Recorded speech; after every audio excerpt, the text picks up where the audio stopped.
Good morning. It's actually morning. It's the first day of December, and the marketing team has been asking me to put together the end of year review well, I decided I wanted an end of year review, and they've been asking me, looking at the schedule, they've been telling me it needs to air really soon, and I need to pull it together. So I know the last couple of podcasts have been me interviewing other people and not sitting and talking with you guys about where I am or my thoughts on life so much. And so I thought an end of the year review would be really great. I mean, I plan on doing this for, as long as the podcast is running, and just bringing you into what my year looked like, what I've learned, what I've experienced, how it all goes, and how it all went, I should say, right? Yeah, and so I might get a little weepy in some of this because there's some really high highs and there's some really low lows in what happened this year. So let's just dive in. I kind of want to do this chronologically a little bit, but some things have to be like, I will pick up with the starting of the marketing, right? And we'll talk about the marketing, and then that'll probably go for the whole year, and then I'll back up and like, what's the next thing that was really big in the year and start there. So it might seem a little bit jumpy, but I'm trying to have some continuity at the same time. Hopefully you'll track with me. So in October of 2022, I hired a marketing team, and December of 2022, I hired a business coach.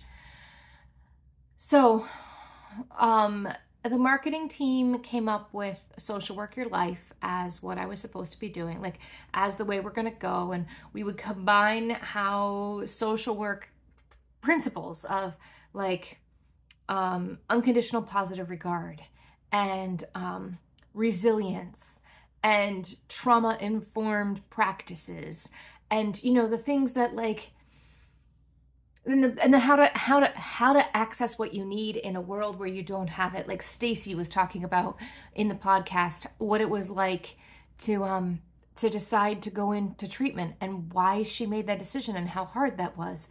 Or Bree talked about losing her husband, both to drugs and to suicide, right? Like these were conversations we had together about what does it look like to access the needed things you need in our culture and society here in the United States.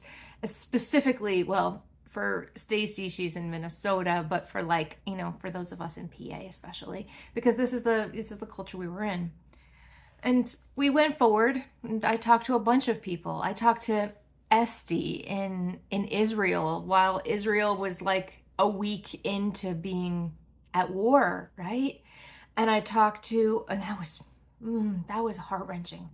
And then we talked to really recently, we talked to Martin Schundorfer about his view on the world and how to handle a problem, right? And to be honest, I formed a little crush on Martin Schundorfer in our conversation. He's just so great, right? He's just so easy to talk to. And the little German accent doesn't hurt. So yeah, I mean, that was great, but not. And the marketing team made up of a bunch of people, right? There's people I work with and there's people who own the company, and the people who work at the top of the company sat me down, all three of them, in like October. And they were like, maybe earlier than that, maybe August, I'm not really sure. But they sat me down and they said, we came up with a plan for you. And I was like, yes. And they're like, you're working the plan? And I'm like, kind of, sort of, yeah, I guess. And they're like, but we're like 1 to 5 degrees off from where you're supposed to be. And I was like, yeah, I can see that. And they're like, and then I was thinking about that on my own. And they're like, well, we're not headed in the right direction if we're 1 to 5 degrees off. And I was like, right, if I'm here in Philadelphia and I want to get to England and I'm 1 to 5 degrees off, I could wind up in Italy. Italy is not England. And if I want to wind up in Italy and I'm 1 to 5 degrees off, I could wind up in Turkey. So like, it's kind of a big deal in the trajectory, right? You really need to know where you're headed. And so they said, we need you to go whole, H-O-L-E, to be whole, W-H-O-L-E. And I was like, oh, okay, I'll go meditate more, and I'll go spend time in quiet, and I'll go be me someplace. So I curled up in my living room a lot for hours and meditated and thought and soul searched and really took their words to heart, because when all three of them were together, I was like, am I being fired? And they were like, no, you would know if you were being fired, and you wouldn't get all three of us if you were being fired. And I was like, oh, okay. So in the end, I came back and I was like, if intuition isn't involved, I'm not interested. Like, that's the only thing that makes me come alive and makes me feel like I'm doing what I'm supposed to be doing, is when I'm tapping into my intuition for other people. And I'm tapping into what I'm receiving from the universe for other people, or my higher self, or an angel, or whatever it is that happens to be their higher self that wants to talk to me. Occasionally a loved one will pop in and give me some information. But that's where it is for me. Like, if I'm not using my intuition and my intuition's not involved, I'm not really sure I'm so interested. So the marketing team and I have been moving forward. In January, we're changing up the podcast completely. And I'm going to be giving intuitive readings on the podcast from here on out. So if you are interested in having an intuitive reading, hop onto kimbeam.com. Another big change. Social Work Your Life will automatically just scooch over to kimbeam.com. So, so kimbeam.com. Go there and fill out my Be on the Podcast form. And we'd love to have you. And I'd love to give you an intuitive, like 15-minute intuitive reading. That would be a lot of fun for me. And hopefully it'll be like guiding and enlightening for you. Also, something I did in 2023 is I became a certified intuition teacher. So what that basically means is I took a class with somebody and I learned how to teach intuition. What I really got, though, was how to gain confidence in talking to other people in how to grow their intuition, and how to create trust and openness with your right brain as you're taking in all the information the universe and the world has for you. Very often we're just left brain focused all the time, and I want to help people have confidence in trusting their right brain as they get information that may not come from a scientific, practical, research-based source, but your gut and your heart and your head, and you know that you know that you know just because you know. That's important to me. So I'm starting some intuition coaching, and I will teach anybody who wants to learn about intuition and how to trust it. And I've been given a framework from the training, which is really great. And the training really helped me have confidence in you know it, but you don't see it yet. And it's just a matter of time. And the time could be like 10 years, but that doesn't mean you're wrong. And that was really helpful. It was really, really helpful. So I'm moving forward into the intuitive podcast, the Intuitive Insights podcast. I'm moving forward into intuitive coaching.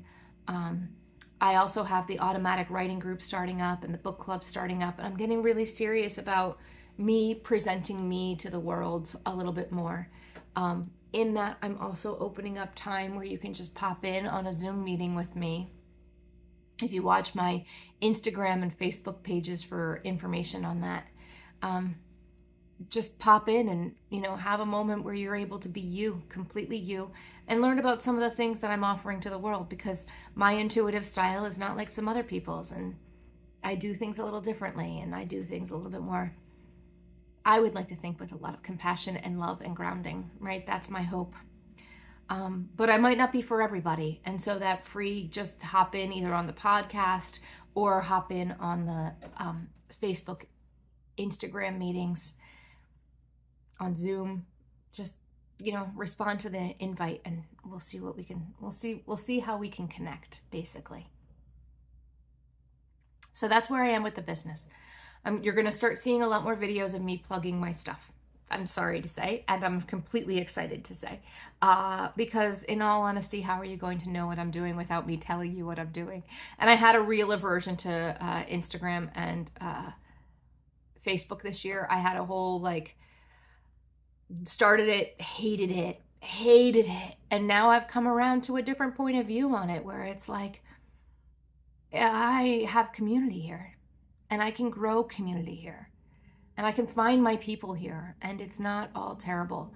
The marketing team is building a new social media platform called Aligned. And I have found the background of that platform to be kind and supportive in a way that I do not find Facebook or Meta platforms to be kind and supportive in the background sense. They're holding space for people to be there, and the space that they're holding, Aligned just feels really different. So when Aligned is finally up and running for real and not just in beta, I'm really looking forward to like playing on it with you and meeting you all there. All right, so that's marketing.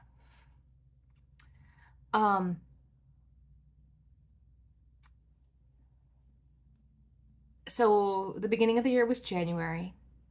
I was working at the hospital, still am working at the hospital per diem. In February, I took a trip to Abu Dhabi and Ireland.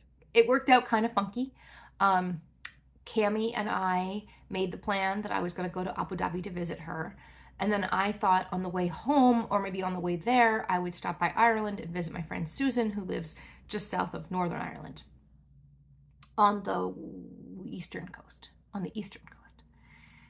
And so I told this to Cami and I was like, I'm going to go do this. And Cami was like, I want to go to Ireland. So then Cami and I flew to Abu Dhabi. We spent a weekend in Dubai at a WildFit conference. And then we left the WildFit conference, went back to Abu Dhabi, and then basically flew to Ireland. And then from Ireland, flew back to Abu Dhabi. And then I spent like a week and a half. So we spent a week in Ireland, a week and a half in Abu Dhabi. And then I flew home. I love seeing the world. I love learning about people and experiences. And I had some experiences in Abu Dhabi that taught me a lot. That I really got to see what have and have not looks like and what hard work really looks like. Yeah, it was good. It was a really good trip. I'm really excited I went. I was really excited to see another part of the world. I felt really safe there. Cami was like, I feel safer here than in the United States. And then I understood why. And that is, well, unless you're Emirati, right? If you do anything wrong, they just deport you.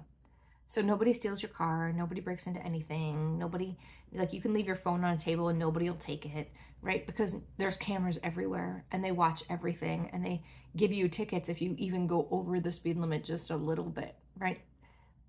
So, it was a really good trip.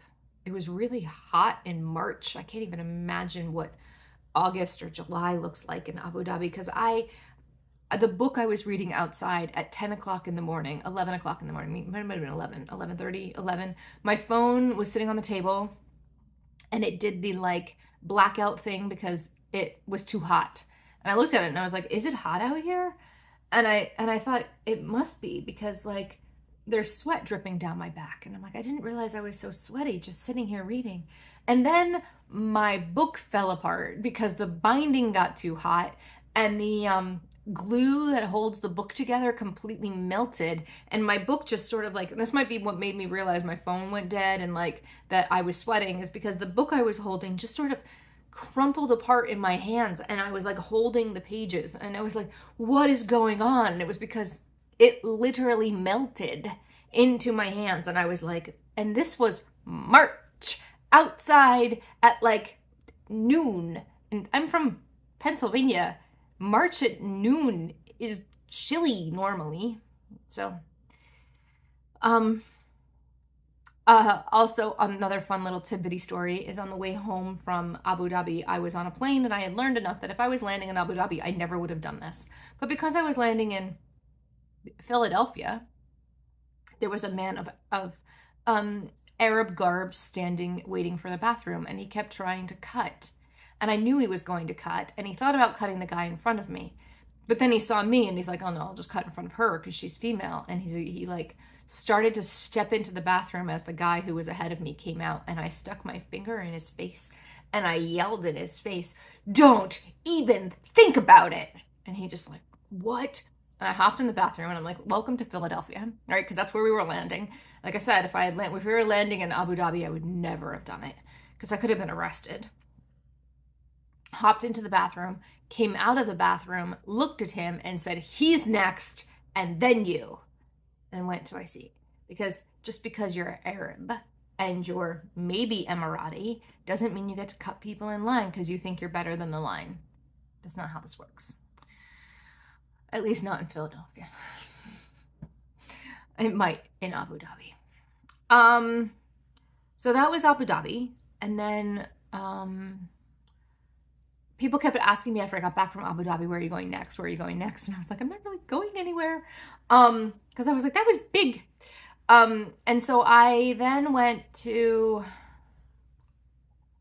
like the beach for a week. Did I?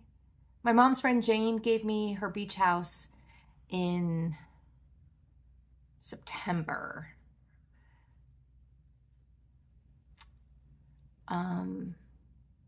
In October, I threw a party.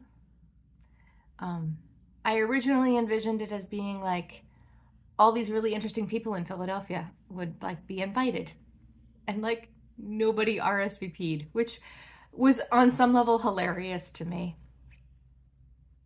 And on another level, it was like, oh. But then I just started reaching out to people as I bumped into them. And I was like, hey, I'm throwing a party on the 17th. And I invited all these people with actual paper invitations. And none of them want to come. So like, you come. So I had like a total of 25 people show up at the party, which was really great. And it was a really good night. And it was really a lot of fun. And I will probably do it again. I don't know. I learned a little bit. So I sort of have to process like how the paper invitations worked, who they went to, who do I really want to invite to a party? Like, what's my ultimate goal for a party?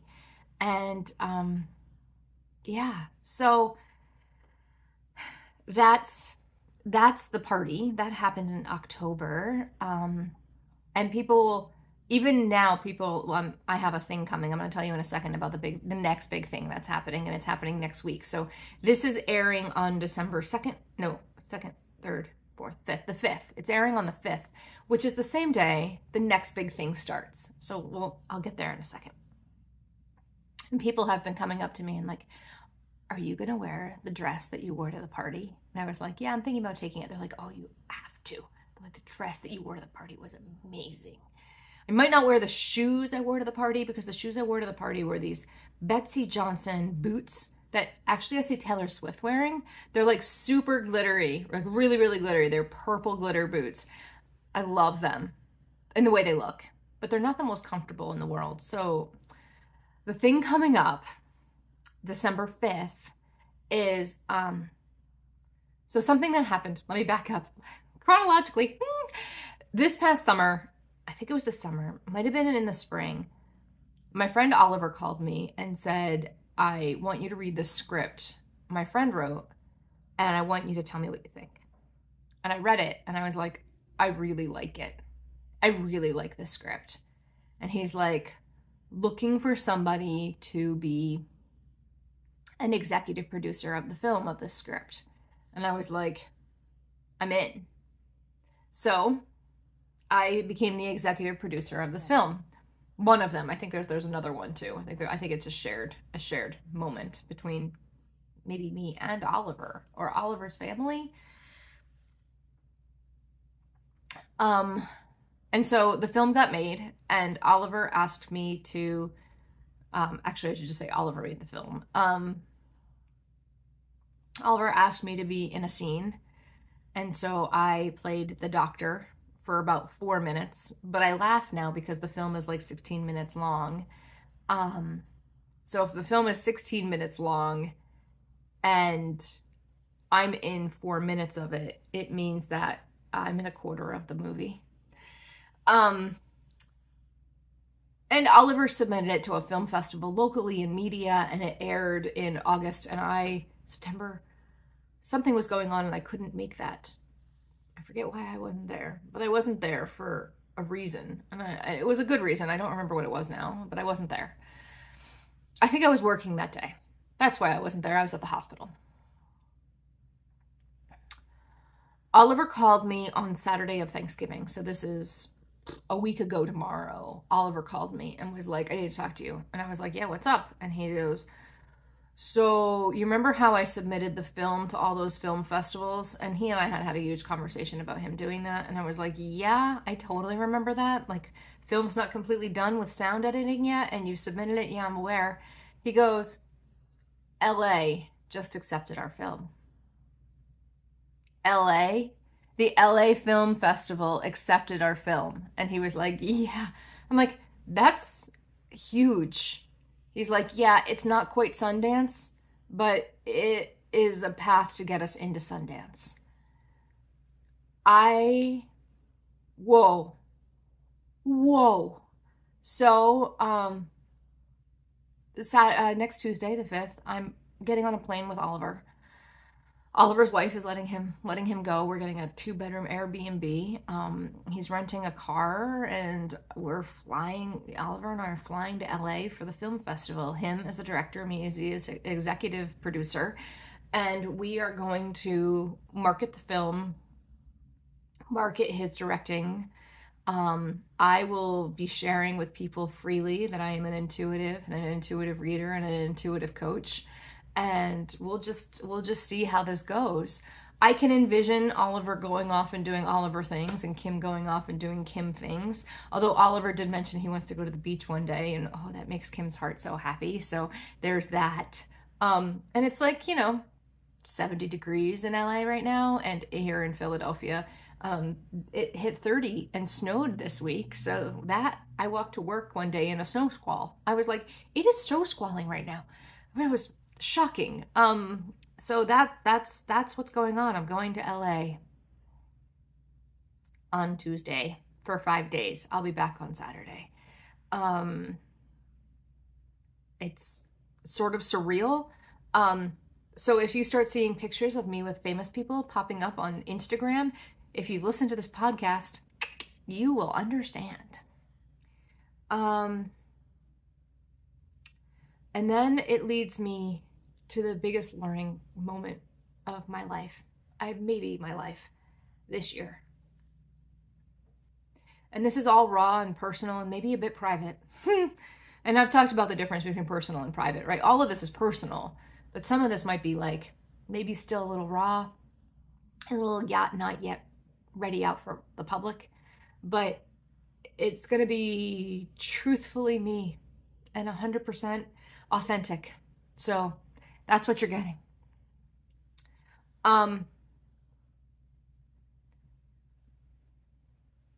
Coming up at the end of this December, so December, the space between Christmas and New Year's of 2023 will be 1 full year since I have been in the same physical space as an individual who has my heart. He has my whole heart. Well, I don't know if he has my whole heart anymore. He will always have, like there's that person who will always have some part of you, even though you've like moved on, or, you no longer are with them. You've made the conscious decision to uncouple, right? He and I made a conscious decision to uncouple for a number of reasons, none of which I liked. But there's nothing to do about that, because both parties have to say yes. And if both parties aren't saying yes, then it's not going to work. Like, that's just a fact. So, when I was in Abu Dhabi, I was standing in, well, before I was standing in a sunglasses store, I was wandering around with the, at the time, new Taylor Swift song in my head. It was the anti-hero song. It's the one where she says, hi, um, it's me, I'm the problem, it's me, right? Hi, it's me, I'm the problem, it's me, right? I think that's the line. I'm the problem, it's me, right? So I told that to Cammie before we were standing in the sunglass store. And I said, I have this Taylor Swift song in my head. And I was like, it's me, like I'm the problem, it's me. It's me, I'm the problem. And she's like, you're not the problem, and you need to get that out of your head. I was like, well, it's a good song and it's catchy and it's definitely in my head, and I do think I'm the problem. And then we were in the sunglass store and the song came on and I was like, Cammie, it's the I'm the problem, it's me song. She just like, I hope this gets this out of your head.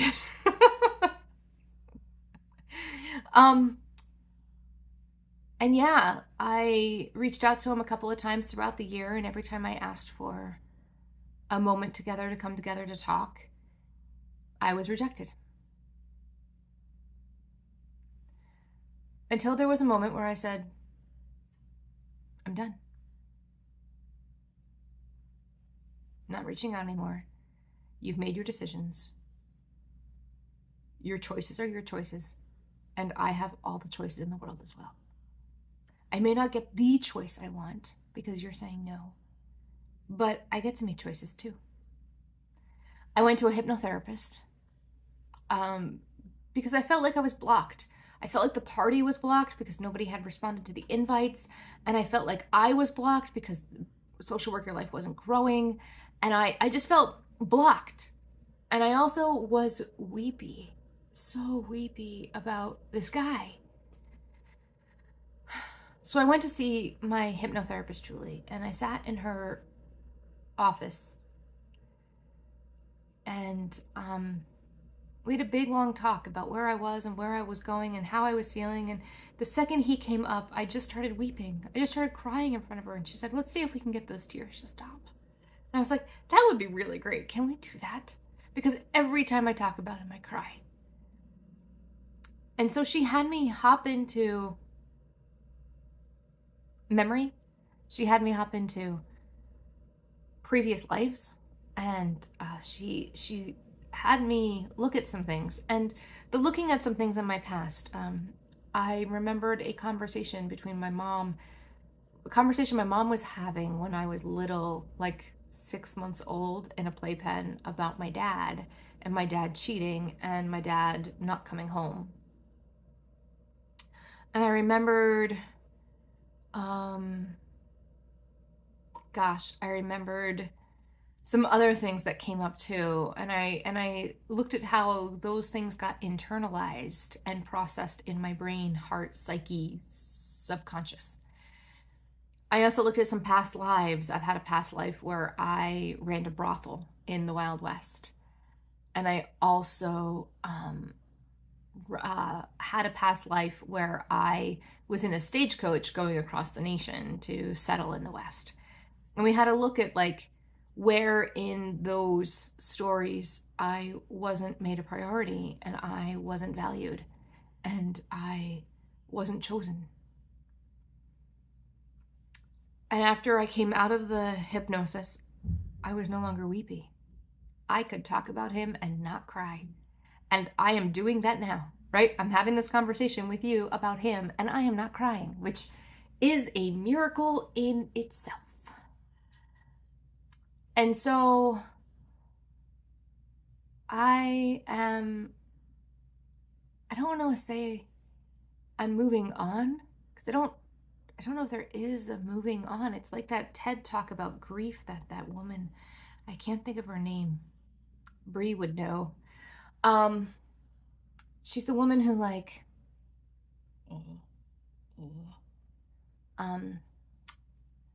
anyway, so there's this TED talk about grief, and she like lost a baby and got divorced or lost her husband.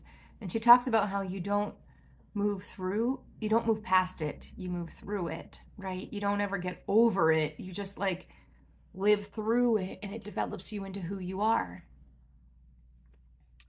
And so I used to say, there's this line in this song by this band that we listened to in college called Harrod and Funk, F-U-N-C-K, Funk. Harrod, H-A-R-R-O-D, Brian Harrod and Jason Funk. They have this song where they say, I've never fallen in love, but I've stepped in it twice. And I didn't understand that nearly as well until I met this man. And once I met this man, I was like, every other time I was stepping in love. And this time, I completely plummeted in. I didn't mean to. It just kind of happened. And at one point I said to him, I said, you were looking to go puddle jumping, and instead we like landed in Walden Pond. And so coming out of Walden Pond isn't so easy, right? I don't know if you know this about Walden Pond, if you've ever read Walden by Thoreau. It's like super deep and craggy down there, right? Like it's not it's cold as glacier. Okay, I don't know, quite glacier, but it's like freezing the pond. And it's really, really, really deep. And so getting out of that isn't so easy. And I don't think I've gotten out of it completely. I think I've gotten out of it enough to be able to make room for somebody else. But I don't really know the answer to that yet. So I went to this thing called this Tantra speed date. You should totally need to check this out. It was a very bizarre evening. It was great, but it was a very bizarre evening. And I'm signed up to do one at the end of December. It's called a Tantra speed date. And I like found it and I was like, oh, this is like, it was like came up on my Instagram scroll. And I was like, this is fascinating. Cause it like talks about practicing mindfulness activities while doing a speed date. So it's like, yeah. And so, I was like, if it's close to where I'm like, they have one in like 40 cities around, no, they have it in 40 countries around the world, I guess. I don't know. They have it in a bunch of cities here in the United States, and Philadelphia is one of them. And I was like, oh, there's one in Philly. I was like, this is fascinating. And I was like, let me look to see like where it is. And I was like, if it's in the Northeast or Northern Liberties or, you know, someplace that's not so easy for me to get to, maybe I won't go. And I open it up and it's in my town. I can walk there. In fact, when they said where it was, I knew immediately where it was. I was like, oh, I know where Sun Moon Yoga is. That's fascinating. So, I went. And I met an individual who we went on one date. We had a lot of texting and one date. And then in the end, he decided that he wanted to go back to an ex-girlfriend. Great, right? If that's what makes you happy, that's fabulous. And he and I had a pretty interesting connection, I thought. There was a lot of like commonality. He's a writer, although he writes horror. I don't write horror. Don't like horror very much at all. He has a podcast. He has a dog. And it just often I would write to him and say, who are you? Like, what? Like he used tarot cards to help him figure out where characters were going inside his writing. I'd be like, who are you? But in the end, he chose an ex. And the parallels of that, of something I haven't told you, right, weren't lost on me. So now I'm moving into December and I'm thinking a lot about where am I going and what am I doing and where am I headed and how am I going to grow social work your life. Oh, some other things that have happened is I went on a tour a week or so ago, 2 weeks ago, 3 weeks ago now, of a retreat center in Chester County. And they have asked me to lead silent retreats there, which I'm really, really excited about. And I am going in January. So while I went away for a week to the Himalayan Institute. I forgot to put that on my index card. See, I have an index card of like all the things I wanted to talk about. I went up to the Himalayan Institute to do a retreat for myself to get some writing done. I went right after the Tantric Speed date. So that was end of October, like the weekend that Halloween happened and we turned into November. That was the week I was up there. And I was writing a book about intuition. I started writing the book on intuition. I wrote 1,300 words while I was there. 13,000 words. 13,000 words. A bit more than that while I was up there. And all of them were crap, which is great because then I got the crap out and maybe I could start writing the good stuff.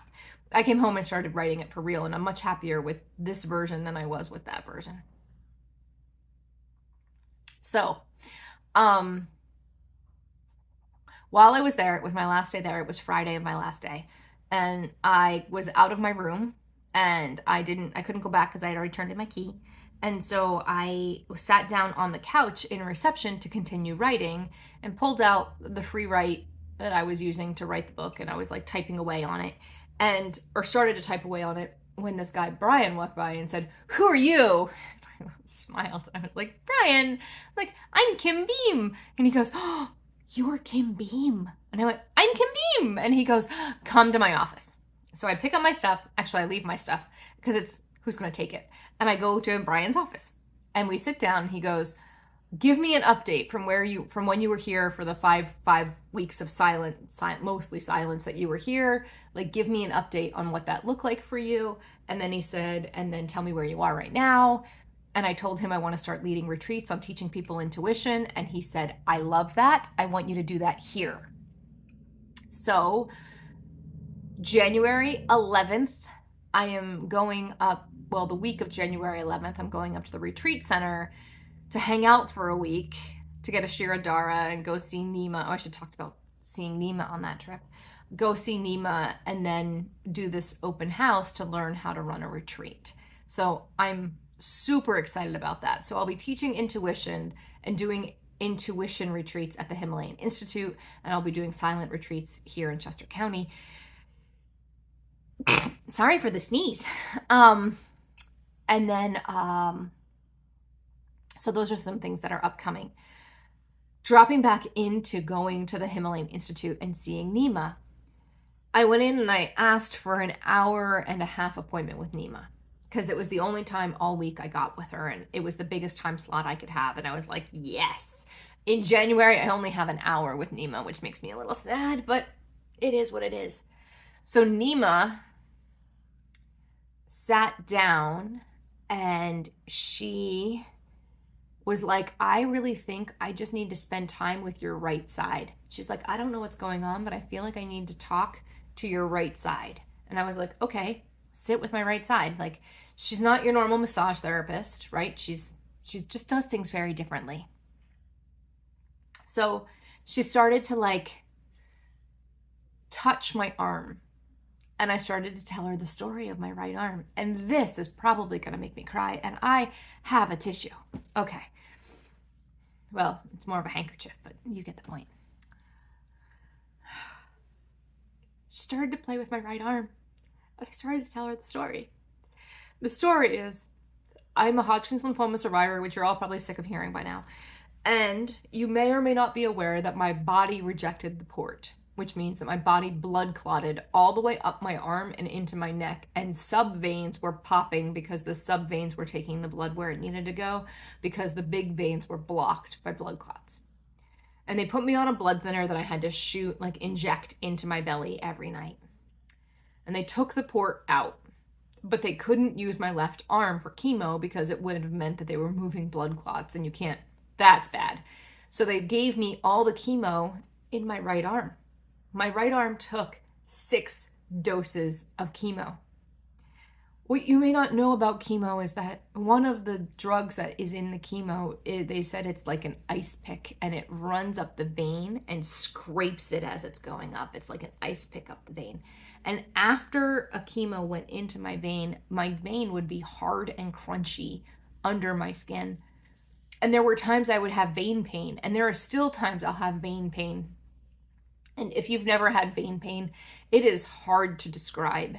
It is like a line of deep, harsh ache, maybe even like stabbing pain where the vein is unhappy. And I walked around for about 1.5 to 2 years after chemo, literally apologizing to my veins. I would just look at my arm and be like, I'm so sorry. I know why you're in pain. I get it. Like, do what you have to do. I didn't fight it. I didn't take Advil for it. It would last 45 minutes or so, and then it would just like go away again, and then it started getting shorter in time, and I would just like sort of massage it when it hurt, because really, honestly, it came by its pain completely honestly. It had every right to be pissed off. So Nima played with my arm for almost the entire hour and a half. She just like, she asked me, she goes, have you used any lotion? And I was like, I don't think so. I was like, maybe. I'm like, I don't use oil anymore because it's just gross and it's just too much. I said, so I have been lotioning after every shower. And then I thought about my day the day before. I had had a Shirodara, which is a massage with oil, and then I took a shower afterwards. And I'm like, I had a Shirodara and I took a shower here at the like Pure Rejuve Center at the Himalayan Institute. I'm like, I did not oil or moisturize after. I'm like, you're getting my arm as it is. And she goes, your entire arm is scar tissue. And I was like, yeah, that doesn't surprise me at all. And so then she started to move the scar tissue around, and moving scar tissue like creates pain, and it releases emotional pain is what it does. It doesn't create pain. It releases emotional pain of the moment that created the scar tissue. So she just started to play with my veins, and she's like, your arm, she's like, I think I found all 6 sites. I was like, great. And I was a mess the rest of the day. A mess the whole rest of that day. And I couldn't write very well. And I just like spent a lot of time staring. I told Brian when I met with him later in the week, when I was discharged, like leaving and checking out, I said I had this moment with Nima where she like played with all 6 spots in my arm, and he goes, I'm surprised you're even still okay, that you're as good as you are right now. And I was like, yeah, I'm fine. He's like, yeah. He's like, I know people who have that happen and they just puddle out with her. And I was like, yeah, I definitely puddled out. At the very end, she had me flip over onto my back because I have 2 zones on my back that are very tingly at times.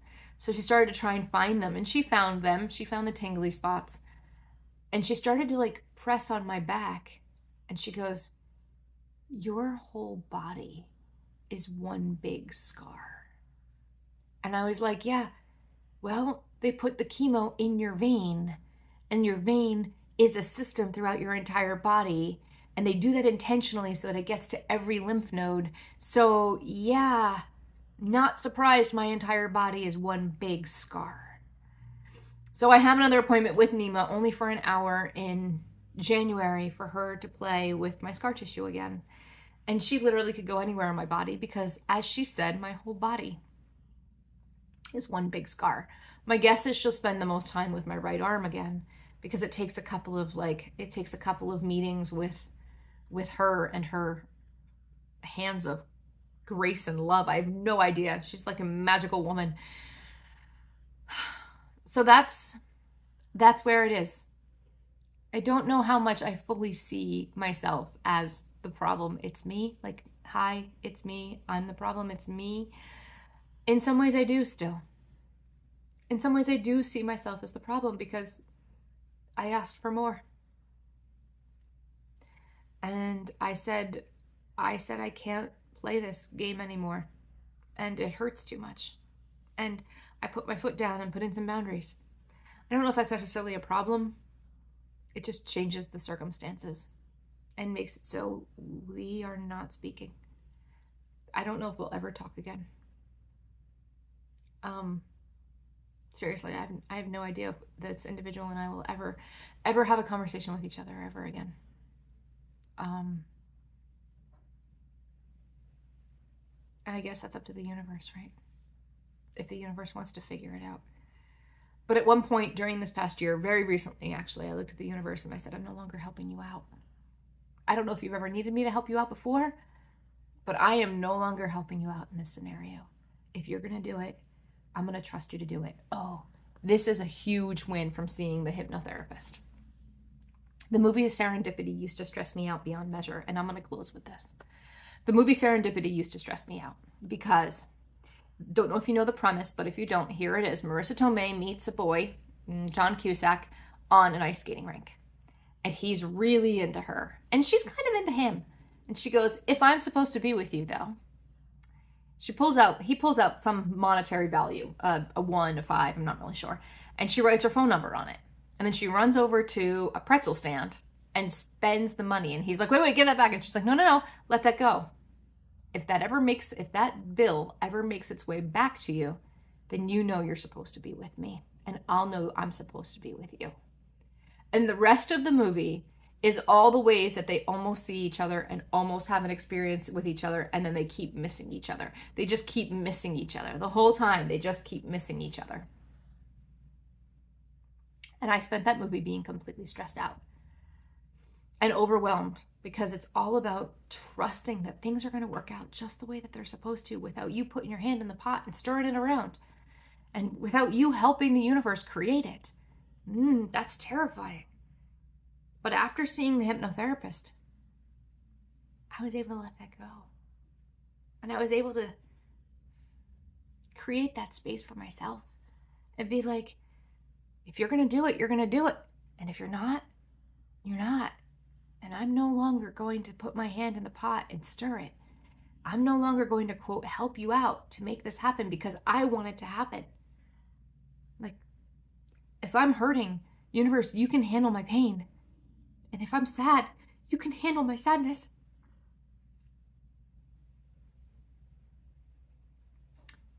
And you can create whatever it is you want in my life.